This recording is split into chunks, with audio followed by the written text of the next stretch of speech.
Bangladesh cricket দলের জন্য এটা একটা বড় সেটব্যাক।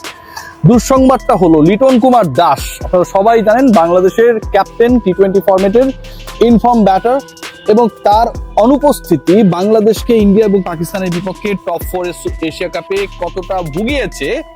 বাংলাদেশ যে ফাইনালে যেতে পারে নাই তার সবচেয়ে বড় কারণ যদি একটা হয়ে থাকে সেটা হচ্ছে লিটন কুমার দাসের ইনজুরি বা পাজরে তার যে আঘাত রয়েছে সেটা। সেই লিটন কুমার দাসকে নিয়ে আরো বড় ধরনের অনিশ্চয়তা তৈরি হয়েছে। Liton Kumar Das is not going to be available in the upcoming T20 series against Afghanistan. দেখুন, এশিয়া কাপে বাংলাদেশ কিন্তু শেষের 2 ম্যাচে বাজে ক্রিকেট খেলেছে, পরিকল্পনাহীন ছিল। জাকের আলী অনেক যে ধরনের ক্যাপ্টেন্সি, যে ধরনের কিপিং, যে ধরনের দৃষ্টিকটু বাজে ব্যাটিং করেছে, পুরো দলকে ডুবিয়েছেন, এটা প্রশ্নাতীত ভাবে আসলে কোনোভাবেই গ্রহণযোগ্য না। কিন্তু এই সিচুয়েশনের আগে, মানে লাস্ট 2টা ম্যাচের আগে যদি বাংলাদেশের আমরা পারফরমেন্স দেখি, তাহলে বাংলাদেশ সুপার 4-এ যোগ্য দল হিসেবে টানা 2 ম্যাচ জিতে কোয়ালিফাই করেছিল, মাঝখানে শ্রীলঙ্কার বিপক্ষে পরাজিত ছিল। সুপার 4-এ প্রথম ম্যাচে শ্রীলঙ্কার বিপক্ষে convincing win we registered. Bangladesh দল তার মানে ভালোই খেলছিল। বাংলাদেশের খারাপ খেলাটা শুরু হলো কখন? লিটনকে আমি অনেক সমালোচনা করি, to be very honest, but as a captain and a performer and a different Liton Kumar Das in the Asia Cup, বাংলাদেশকে যেভাবে সার্ভ করেছে এবং বাংলাদেশকে যেভাবে ঋণী করেছে, to be very honest, Bangladesh কিন্তু ফাইনালে যাওয়ার স্বপ্নটা দেখছিল। প্রথম ম্যাচ খেলার পরে, শ্রীলঙ্কার এগেনস্টে খেলার পরে লিটন কুমার দাস যখন পাকিস্তান এবং ইন্ডিয়ার এগেনস্টে আনএভেলেবল হয়ে গেলেন, বাংলাদেশ দলের ক্যাপ্টেন্সি, বাংলাদেশ দলের ব্যাটিং অর্ডার, বাংলাদেশ দলের পারফরমেন্স সবকিছু এলোমেলো হয়ে গেছে। সবকিছুতে এমন একটা বিচ্ছিরি অবস্থা তৈরি হয়েছিল যে ওই জায়গাটা রিপ্লেস করবে কে, কেউ করতে পারে নাই। লিটনের না থাকার কারণে বাংলাদেশ দলে নাম্বার 4-এ শাক মেহেদীকে ব্যাট করতে পাঠানো হয়েছিল। এরপরে ব্যাটার যারা, তারা আসলে স্লগ ওভার্সে ব্যাট করবে, তাদেরকে দিয়ে আমরা 14-15 ওভার খেলিয়েছি। একজন ক্রিকেটারের না থাকা বাংলাদেশ দলকে কতটা ভুগিয়েছে আমার কাছে মনে হয় আপনাদের কাছে ক্লিয়ার হয়ে গেছে।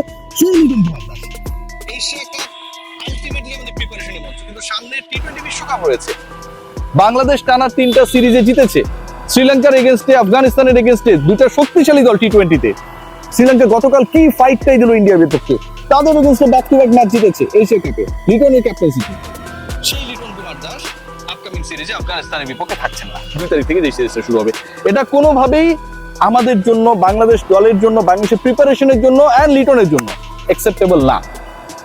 2 সপ্তাহের জন্য বাইরে লিটন, ওয়ানডে সিরিজেও তিনি খেলবেন কি খেলবেন না সেটা নিয়েও দশা রয়েছে। এবং লিটনের না থাকাটা যতটা কষ্টের, তার থেকে বেশি কষ্টের হতে যাচ্ছে লিটনকে ক্যাপ্টেন্সিতে রিপ্লেস করতে যাচ্ছেন। লিটনের পরিবর্তে ক্যাপ্টেন হতে যাচ্ছেন জাকের আলী অনিক। লিটনের না থাকা যতটা কষ্ট দেয়, লিটনের না থাকা বাংলাদেশ দলের জন্য যারা শুভাকাঙ্ক্ষী রয়েছে, যারা লিটনের পারফরমেন্স ক্যাপ্টেন্সিতে মুগ্ধ, তাদেরকে যতটুকু হতাশান পীড়িত করে, তার থেকে বেশি বিব্রত করে, বিরক্ত করে Jaker Ali Anik is going to be the captain against Afghanistan in the upcoming T20 series. এটা কি কোনোভাবে হইতে পারে? মানে জাকের আলী অনিক বাংলাদেশ ক্রিকেট দলের ক্যাপ্টেন ইদানিং তারা হচ্ছেন, মানে ভাইস ক্যাপ্টেন থেকে ভারপ্রাপ্তের দায়িত্বে তারাই যাচ্ছেন, যাদেরকে প্রিপেয়ার করা হয় না। যারা এনসিএল, বিসিএল, বিপিএল বিভিন্ন টুর্নামেন্ট গুলো যে হয় সেগুলোতে ক্যাপ্টেন্সি করেন না, কিন্তু জাতীয় দলে শুধুমাত্র নেপোর কারণে উপরে একজন বস রয়েছেন, গুরু রয়েছেন। ওই যে আগে আমরা দেখতাম যে কিছু কিছু শিক্ষক পরীক্ষার আগে প্রশ্ন ফাঁস করে দিত, যে গাধা গর্ধব স্টুডেন্ট সেও ভালো করতো, তারও রেজাল্ট ভালো হয়ে যেত। এরকম শিক্ষক যদি একটা দলের মধ্যে থাকে, আমরা তো সেটা গেস করছি, তাই না? এবং তিনি তার প্রিয় ছাত্রদেরকে শুধুমাত্র তার আধিপত্য ন্যাশনাল টিমের জন্য এনশিওর করতে পারেন, জোর করে ক্যাপ্টেন বানানোর যে মিশনটা নিয়েছেন, এটা কি সাকসেসফুল করতে দেয়া বাংলাদেশ ক্রিকেট বোর্ডের কাজ? এটা হতে পারে? আপনারা চোখ বন্ধ করে বলুন না যে জাকের আলী অনেক বাংলাদেশ দলের ক্যাপ্টেন, এটাকে আপনারা একসেপ্ট করেন? ভাই, 1টা 2টা ম্যাচ না, আপনি 3টা ম্যাচ খেলবেন, একটা পূর্ণাঙ্গ সিরিজ খেলবেন, সেখানটায় জাকের আলী অনেক ক্যাপ্টেন। আপনার দলে আর কেউ নাই, তাসকিন আহমেদ নাই। যদি নাও হয়, নুরুল হাসান সোহানকে করেন না রে ভাই। শাক মাহাদিকে ভাইস ক্যাপ্টেন করা হয়েছিল, তারপর থেকে দলে বাদ পড়ে গেছেন কেন? যদি এরকম সিচুয়েশনই হয়, তাহলে আপনি কেন ভাইস ক্যাপ্টেন প্রপারলি তৈরি করেন না? জাকের আলী অনিকের তো দলে থাকাই প্রশ্নবিদ্ধ। যেই শটটা খেলে আউট হয়েছেন, মানে ব্যাট করতে নেমেছেন, ডানহাতি ব্যাটার, স্ট্যাম্পটা এখানে 18 ইঞ্চি সরে গেছেন, আর বল হচ্ছে আরো 18 ইঞ্চি, এইভাবে জোর করে বলটা মারার চেষ্টা করলেন। বাংলাদেশ দলকে ডোবানোর জন্য এরকম একজন ব্যাটার যখন এই রোলটা প্লে করে, তার তো দলে থাকারই কোনো যৌক্তিকতা নেই। তাকে আপনারা ক্যাপ্টেন বানাচ্ছেন, রিওয়ার্ড করছেন। ক্যাপ্টেন্সি করতে গিয়ে যে ব্ল্যান্ডার গুলো করেছে, যেভাবে বাংলাদেশ দলের বোলিং ডিপার্টমেন্টকে হ্যান্ডেল করেছে, 18তম ওভারে আমরা দেখেছি যে সেখানটায় শাক মাহাদিকে বল দিতে, এরকম রিশাদকে বল দিতে, ইনফ্যাক্ট এরকম ঘটনা যখন ঘটে, সেই মানুষটাকে তার পারফরমেন্স ঠিক নাই, কিপিং ঠিক নাই, ক্যাপ্টেন্সি ঠিক নাই, আপনারা তাকে একটা পূর্ণাঙ্গ সিরিজে ক্যাপ্টেন্সি দিয়ে দিচ্ছেন। যারা চিন্তা করছে, নাজমুল আবেদিন ফাহিম বাংলাদেশ ক্রিকেট বোর্ডের প্রভাবশালী ডিরেক্টর, ক্রিকেট অপারেশনস এর চেয়ারম্যান, তিনিও দুবাইতে আবুধাবিতে কদিন আগে অবস্থান করছিলেন। এই সিদ্ধান্ত কি তার? এই সিদ্ধান্ত কি মোহাম্মদ সালাউদ্দিনের? কার সিদ্ধান্ত আমরা এটা জানতে চাই। এত বড় একটা সিদ্ধান্ত, যেখানটায় এমন একজন ক্রিকেটারকে দায়িত্ব দেওয়া হতে যাচ্ছে যার দলে থাকা প্রশ্নবিদ্ধ। বাংলাদেশ দল 18 কোটি মানুষকে প্রতিনিধিত্ব করে একটা দলের বিপক্ষে ইন্টারন্যাশনাল সিরিজ খেলতে যাবে নাকি ফাজলামো করতে যাবে, এটা কিন্তু ভাই এখন একটা প্রশ্নের জায়গা তৈরি করে।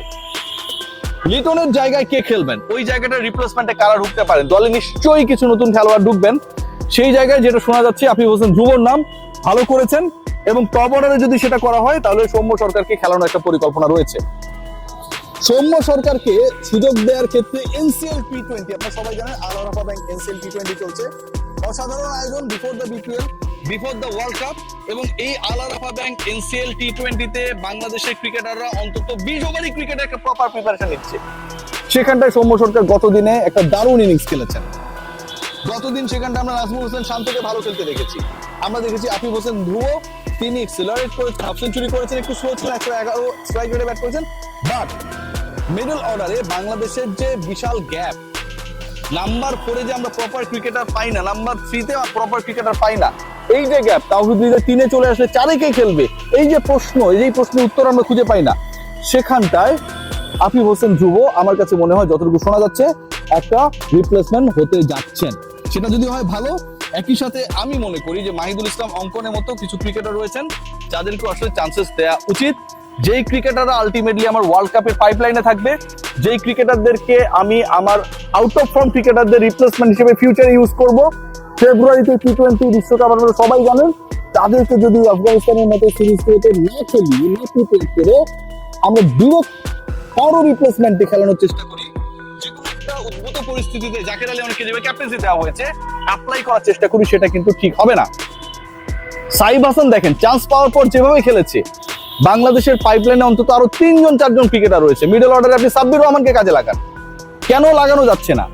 সুযোগ দেন, একটা সুযোগ দেন। সাইবকে আপনি প্রসেসের মধ্যে রেখেছেন ভালো করার পর, আপনাকে সাব্বিরকে প্রসেসে রেখেছেন, আফিফকে প্রপার প্রসেসে রেখেছেন, রাখা হয় নাই ভাই।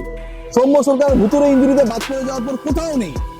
এই যে ইস্যুস গুলো ক্রিয়েট হয়েছে days after days, months after months, Bangladesh দলকে সবচেয়ে বেশি ভুগিয়েছে এগুলোই। So let's see what happen.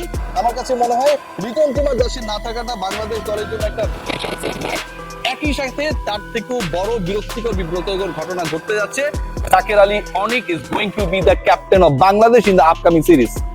যার দলে থাকা নিয়েই প্রশ্ন চাইলে আপনি তুলতে পারেন, তাকে যদি আপনি দলের নেতা বানিয়ে দেন তাহলে এর থেকে দুঃখজনক কোনো কিছু হয় না। প্রশ্ন যেটা, তাকে নেতা বানানোর এই সিদ্ধান্তটা কে নিল? নাজমুল আবেদিন ফাহিম, আমিনুল ইসলাম বুলবুল, মোহাম্মদ সালাউদ্দিন নাকি ফিল সিমন্স? এটা জানার অধিকার জাতির রয়েছে। সবাই ভালো থাকুন।